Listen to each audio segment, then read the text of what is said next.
যে বিদ্যুৎ না থাকার কারণে বা বিদ্যুৎ সমস্যার জন্য আমাদের ভার্সিটিটাও গতকালকে থেকে বন্ধ। বিদ্যুৎ সমস্যার কারণের জন্য বিশ্ববিদ্যালয়টি বন্ধ করছে।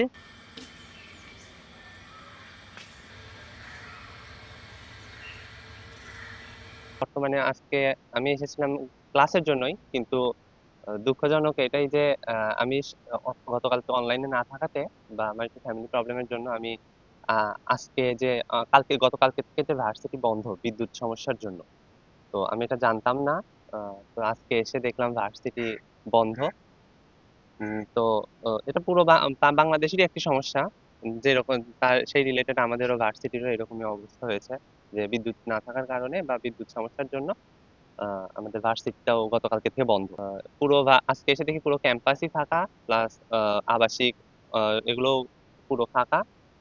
তো এই তো এখন বাসায় চলে যাচ্ছি আমি, কারণ যেহেতু ক্লাস হবে না, আর আশা করি আগামী রবিবার থেকে ইনশাল্লাহ আমরা সবাই আবার ক্যাম্পাসে একত্রিত হবো এবং আগের মতো যথারীতি ক্লাস। কেন পরবর্তীতে এখানে গেটের মাধ্যমে জানতে পারলাম, লোকজনের মাধ্যমে জানতে পারলাম যে বিদ্যুৎ সমস্যার কারণের জন্য বিশ্ববিদ্যালয়টি বন্ধ করছে। তবে ভর্তি কার্যক্রম চলছে আর কি। তবে আশা করছি যে খুব দ্রুতই বিদ্যুতের এই সমস্যা সমাধান হয়ে যাবে।